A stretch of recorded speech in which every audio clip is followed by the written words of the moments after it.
서기 551년 신라의 수도 서라벌 궁궐입니다. 이제 막 봄 기운이 완연한데 궁궐들의 공기는 이상하게도 얼음장처럼 차갑게 느껴집니다. 네. 젊은 정복군주 진흥왕 앞에 백발의 노인 한 명이 깊숙이 머리를 조아리고 있는데요. 그의 옆에는 지금껏 본 적 없는 아주 기이한 악기 하나가 놓여 있습니다. 이 노인의 이름 바로 우륵입니다. 당시 대가야 최고의 악사였죠. 그런데 지금 그는 조국을 등지고 적국인 신라에 투항하러 온 그런 상황인 겁니다. 당연히 신라의 대신들이 가만히 있지 않았습니다. 전하, 망국의 소리를 들여서는 아니 되옵니다. 음악이 음란하면 나라가 망하는 법입니다. 막 이러면서 거세게 반발했죠. 그렇죠. 아니 자기 나라 최고의 음악가가 적국에 투항한 상황인데 이걸 받아들이는 쪽에서도 당연히 논란이 없을 수가 없었겠네요. 정말 일촉즉발의 긴장감이 흘렀을 겁니다. 그런데 바로 그 순간 젊은 왕 진흥왕이 아주 인상적인 말을 남깁니다. 가야의 왕이 스스로 음란하여 망한 것이지 음악에 무슨 죄가 있단 말이냐. 이야, 정말 대단한 카리스마 아닌가요? 맞습니다. 한 나라의 리더가 문화를 어떻게 바라봐야 하는지를 보여주는 정말 상징적인 장면이죠. 네. 왕의 허락이 떨어지자 우륵은 떨리는 손으로 현을 뜯기 시작합니다. 그런데 그 연주는 그냥 단순한 음악이 아니었어요. 단순한 음악이 아니다. 네. 500년 철의 제국이 쌓아 올린 모든 문화와 역사를 신라라는 새로운 그릇에 옮겨 담는 뭐랄까 문명적 수혈이 시작되는 순간이었으니까요. 문명적 수혈이라. 와, 정말 흥미로운 표현이네요. 그럼 오늘 우리가 탐구할 이야기는 단순히 한 천재 음악가의 망명기가 아니겠습니다. 500년 역사를 자랑하던 대가야가 쓰러져가는 마지막 순간, 그리고 한 나라의 영혼이 어떻게 살아남아서 다른 나라에 스며드는지 바로 그 기록이 되겠군요. 바로 그겁니다. 그래서 여러분께 이 질문을 먼저 던지면서 시작하고 싶습니다. 한 나라의 영토는 사라져도 그 영혼은 과연 어떻게 살아남는 걸까요? 좋습니다. 그럼 그 답을 찾아서 시간을 조금만 앞으로 돌려보죠. 우르기 신라로 오기 전 이 신비로운 악기, 가야금이 탄생하던 6세기 초 대가야로 한번 가보겠습니다. 네. 당시 가야의 상황 정말 좋지 않았다고요? 최악에 가까웠습니다. 대가야의 가실왕은 아마 매일 밤 잠을 설쳤을 거예요. 왜요? 동쪽에서는 신라가 영토를 야금야금 먹어들어오고 있었고 서쪽에서는 또 백제가 호시탐탐 기회를 노리고 있었죠. 양쪽에서 압박이. 네. 근데 더 큰 문제는 내부 분열이었습니다. 한때는 강력한 연맹체였던 가야의 여러 소국들이 이제는 각자 살 길 찾아서 신라나 백제 쪽에 줄을 대는 말 그대로 모래알처럼 흩어져 버린 상태였거든요. 외부의 적보다 내부의 분열이 더 무서운 법이죠. 심지어 당시 가야 연맹은 언어도 서로 조금씩 달랐다고 들었습니다. 가실왕 입장에서는 정말 답답했겠는데요. 맞습니다. 삼국사기 기록을 보면 가실왕이 이렇게 탄식했다고 나와요. 여러 나라의 방언이 각기 달라 말이 통하지 않으니 대체 이들을 어떻게 하나로 묶을 수 있겠는가. 보통 이런 위기 상황에 처한 왕이라면 군대를 키우고 성을 쌓는, 그러니까 하드파워를 생각하기 마련이잖아요. 그렇죠. 그런데 가실왕의 선택은 달랐군요. 칼이 아니라 음악이라는 카드를 꺼내들었다는 게 정말 놀랍습니다. 네. 당시로서는 굉장히 파격적인 리더십 아니었을까요? 언어가 달라도 감정은 통한다는 이 소프트 파워의 본질을 이미 1500년 전에 꿰뚫어 본 거네요. 정확합니다. 그는 당대 최고의 음악가였던 우륵을 불러서 아주 구체적인 명령을 내립니다. 어떤 명령이었죠? 중국의 악기 쟁을 참고해서 우리만의 새로운 악기를 만들고 그 악기로 연주할 12개의 곡을 작곡하라고 말이죠. 여기서 아주 중요한 포인트가 바로 12곡입니다. 왜 하필 12곡이었을까요? 그냥 듣기 좋은 곡 12개를 만들라는 건 아니었을 것 같은데요. 바로 그 지점에 가야왕의 진짜 의도가 숨어 있습니다. 이건 정말 약간 소름 돋는 부분인데요. 네. 삼국사기에 기록된 우륵의 12곡 제목을 한번 살펴보면 비밀이 팔립니다. 제1곡 상가라도는 지금의 고령, 즉 대가야의 수도입니다. 수도. 그리고 제2곡 하가라도는 김해, 과거 금관가야가 있던 곳이죠. 잠시만요. 그럼 나머지 곡들도 혹시? 전부 가야 연맹에 속했던 소곡들의 이름인가요? 맞습니다. 제3곡 보기는 합천, 제4곡 달기는 여수, 제5곡 사물은 사천.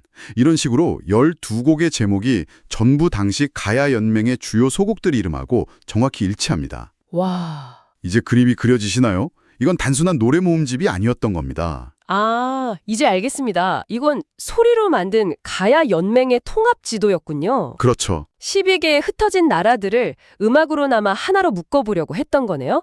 12개의 명주실이 하나의 울림통 위에서 조화로운 소리를 내듯이 말이죠. 바로 그겁니다. 그래서 학자들은 가야금을 단순한 악기가 아니라 소리로 만든 헌법이자 무너져가는 국경선을 음악으로 다시 세우려 했던 음악적 국방 프로젝트였다고까지 평가합니다. 음악적 국방 프로젝트라. 네.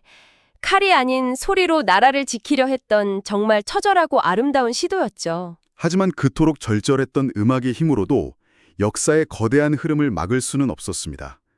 가시루왕의 바람과는 달리 가야 연맹의 소국들은 하나둘씩 신라에 항복하거나 백제에 점령당하고 말았죠. 네. 마치 가야금의 12줄이 하나씩 툭툭 끊어지는 것처럼요. 아, 멸망이 눈앞에 현실로 다가오자 예술가 우룩은 평생 가장 중요한 결단을 내려야만 했습니다. 나라는 곧 사라질 텐데 이 소리는 어떻게 할 것인가? 그렇죠.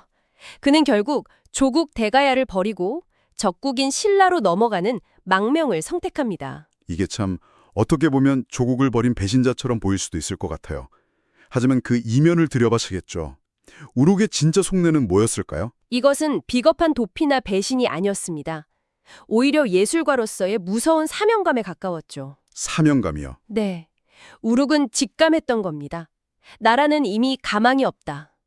하지만 내가 여기서 대가야와 함께 죽는다면 가야 500년의 음악과 정신은 역사 속에서 영원히 사라지고 말 것이다.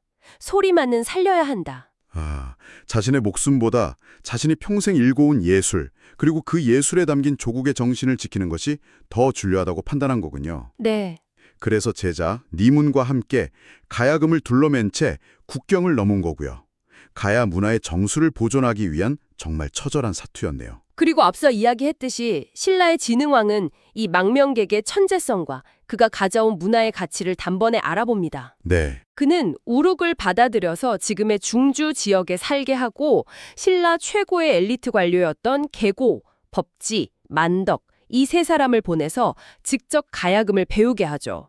여기서 정말 역사의 아이러니가 펼쳐지는군요. 적국의 음악이 얼마 지나지 않아서 신라의 대학, 즉 국가 공식 음악으로 채택되니까요. 맞습니다. 나라는 정복당했지만 그 나라의 문화는 오히려 정복자를 매료시켜서 살아남은 셈입니다. 그렇죠. 이것이야말로 우룩이 거둔 진정한 문화적 승리라고 할 수 있습니다. 그는 나라를 구하지는 못했지만 나라의 영혼은 구해낸 겁니다.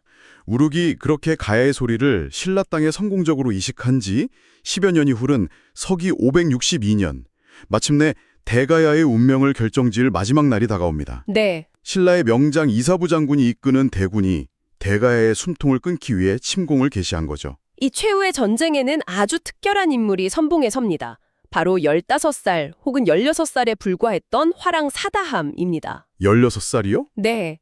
귀족 가문의 자제였던 그는 진흥왕에게 직접 간청해서 5,000명의 기병을 이끌고 가장 먼저 적진으로 달려갈 기회를 얻어냅니다.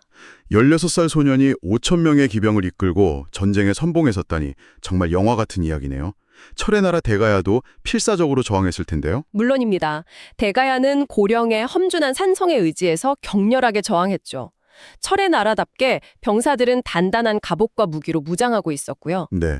신라의 주력 부대가 도착하려면 시간이 더 필요한 상황이었는데 이 어린 장수 사다함이 그야말로 무모할 정도로 용감했습니다. 어떻게 싸웠나요? 그는 본진을 기다리지 않고요. 자신이 이끄는 5,000 기병만으로 대가야의 성문인 전단문을 향해 그냥 돌진합니다. 와... 그리고는 기적적으로 그 단단한 승문을 돌파하고 가장 먼저 성벽에 신라의 깃발을 꽂아버리죠. 어린 화랑이 이끄는 기병대의 기습에 수비 라인이 무너지면서 대가야의 전열이 급격히 흔들리기 시작했겠군요. 그렇죠. 결국 그 소년 장수가 뚫어낸 작은 구멍이 거대한 둑을 무너뜨린 셈이 된 겁니다. 서기 42년 건국 이래 520년간 한반도 남부를 호령했던 철의 제국은 그렇게 허무하게 무너져 내렸습니다. 철의 불꽃이 꺼진 거네요. 네, 가야의 제철소에서 타오르던 불꽃이 꺼지고 국제 무역항을 오가던 붉은 돛담배는 모두 신라의 깃발로 바뀌었죠. 신라는 이걸 통해 삼국 통일의 기반을 다지게 된 거고요. 맞습니다. 영포를 거의 2배로 늘리고 낙동강 유역의 비옥한 평야와 풍부한 철 생산지를 확보했으니까요. 이게 훗날 삼국통일의 결정적인 경제적, 군사적 기반이 되었으면 물론이고요. 그런데 가야가 이렇게 멸망하는 그 마지막 순간까지도 정말 끝까지 포기하지 않았던 아주 독특하고 어떻게 보면 좀 섬뜩하기까지 한 문화가 있었다고요. 아, 네, 바로 순장입니다. 순장이요? 네, 왕이나 귀족 같은 지배자가 죽으면 그를 모시던 사람들을 함께 묻는 풍습이죠. 이 순장 문화가 가장 극적으로 드러난 못이 바로 고령 지산동 44호분입니다. 아, 그 유명한? 네, 이 무덤을 발굴했을 때 고고학자들이 그 규모와 잔혹함에 정말 경악을 금치 못했습니다. 저도 그 발굴 기록을 보고 정말 충격을 받았는데요. 왕이 누워있는 중심 무덤 주위로 무려 32개의 작은 무덤방이 부채꼴 모양으로 빼곡히 배치되어 있었다면서요. 그렇습니다. 그리고 그 32개의 방 안에서 40여 명의 순장자가 발견된 겁니다. 40여 명이요? 한 사람을 위해서요? 네, 이들은 심지어 전쟁포로나 노예가 아니었어요. 뼈를 분석해보니 평소 아주 잘 먹고 건강했던 왕의 최측근들이었습니다. 칼을 찬 호위무사, 시중을 들던 시녀, 마차를 몰던 마부, 와, 심지어 8살짜리 어린아이까지 포함되어 있었죠. 상상하기 힘든 광경입니다. 대체 왜 이런 끔찍한 일을 벌였던 걸까요?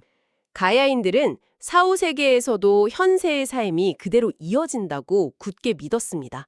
이걸 계세사상이라고 하는데요. 계세사상? 네, 즉 가야의 왕들은 죽어서도 왕으로 군림하고 싶었던 겁니다. 살아서 누렸던 권력과 부귀영화를 저승까지 그대로 가져가고 싶었던 거죠. 그 무시무시한 권력 의지를 보여주는 가장 확실한 증거가 바로 이 대규모 순장입니다. 듣고 보니 참 역설적이네요. 이 비정한 풍습이 어찌 보면 가야가 느슨한 연맹국가였음에도 불구하고 각 소국의 왕들이 자기 나라 안에서는 얼마나 절대적인 권력을 누렸는지를 증명하는 증거가 되기도 한다는 거잖아요. 정확한 지적입니다. 이웃나라 신라는 이미 502년에 지징왕이 법으로 순장을 금지시켰거든요. 아, 훨씬 전에요. 네, 노동력을 중시하고 인본주의적인 국가로 한 단계 발전하고 있었던 거죠. 하지만 가야는 멸망하는 그날까지 이 오래되고 비정한 전통을 고수했습니다. 좋든 싫든 그들은 끝까지 가야다움을 버리지 않았던 셈입니다. 자, 이렇게 가야는 역사 속으로 사라졌습니다. 신라는 가야를 병합하면서 막대한 영토와 자원을 얻었고 이것이 훗날 삼국통일의 결정적인 발판이 되었죠. 네, 하지만 오늘 이야기를 쭉 들어보니까 신라가 얻은 진짜 보물은 땅이나 철이 아니었던 것 같습니다. 바로 사람과 문화였네요. 맞습니다. 가야의 뛰어난 철기 기술자들은 신라로 이주해서 신라의 무기와 농기구를 업그레이드 시켰습니다. 가야의 왕족들은 신라의 최고 귀족 계층인 진골로 편입되었고요. 아, 김효신 장군도? 네, 우리가 너무나 잘 아는 김효신 장군도 멸망한 금관가야 왕족의 후손입니다. 한때 경쟁했던 나라의 후예가 훗날 삼국 통일을 이끈 주역이 된 이것 또한 역사의 아이러니죠. 그리고 가장 중요한 것, 우르기 목숨을 걸고 지켜낸 가야금은 신라의 궁중음악이 되었고 다시 바다를 건너 일본으로 전해져서 시라고토, 즉 신라금, 실로금이라는 이름으로 지금까지도 그 명맥을 잇고 있습니다. 네, 우르크는 아마 알았던 것 같습니다. 칼은 녹슬어 흙으로 돌아가지만 소리는 바람을 타고 영원히 남는다는 것을요. 그래서 우리는 가야의 최후를 단순히 비참한 멸망으로만 기억해서는 안 됩니다. 네, 그들의 문화와 기술, 그리고 사람이 한반도 전체로 퍼져나가 우리 역사의 영원한 울림으로 남게 된 일종의 승화였다고 보는 것이 더 정확할 겁니다. 아, 승화. 오늘날 우리 국악 관현악단의 가장 중심에 여전히 가야금이 놓여 있다는 사실이 그 가장 강력한 증거 아닐까요? 가야의 마지막 숨결을 직접 느껴보고 싶으시다면 여러분께 두 곳을 추천해드리고 싶습니다. 아, 좋네요. 첫 번째는 경북 고령의 지산동 고분군입니다. 제가 실제로 가봤을 때 산등생이를 따라서 거대한 무덤 수백 개가 늘어선 모습이 정말 비현실적인 스카이라인을 만들어내더군요. 그 장엄함에 압도당하는 느낌이 있죠. 네, 맞아요. 특히 국내 최대 규모의 수모센 노장이는 44호분 앞에 꼭 한번 서보시길 권합니다. 왕 한 사람을 위해 목숨을 바쳐야 했던 40여 명의 영혼을 떠올리면서 권력의 비정함과 역사의 무게를 온몸으로 느껴보실 수 있을 겁니다. 그리고 두 번째는 경남 함안의 마리산 고분군입니다. 이곳은 아라가야의 왕릉군인데요. 고분군 언덕에 외롭게 서 있는 나홀로 나무는 최고의 사진 촬영 장소로도 유명하지만 그 자리에 앉아서 가만히 가야의 시간을 상상해 보기에도 더없이 좋은 곳입니다. 또 근처 함안 박물관에 가시면 아라가야 특유의 불꽃무늬 토기를 꼭 찾아보세요. 하늘을 향해 타오르는 듯한 그 무늬에서 더 높은 곳으로 나아가고 싶었던 가야인들의 열망이 고스란히 느껴집니다. 오늘 이야기를 마무리하면서 여러분께 마지막으로 생각할 거리 하나를 던져드리고 싶습니다. 네. 우르은 나라를 버리고 예술을 지키는 선택을 했습니다. 만약 오늘날 여러분이 속한 공동체의 소중한 문화나 정체성이 사라질 위기에 처한다면 여러분은 무엇을 지키기 위해 싸우시겠습니까? 그리고 현대사회에서 우르과 같은 망명은 과연 어떤 형태로 나타나게 될까요?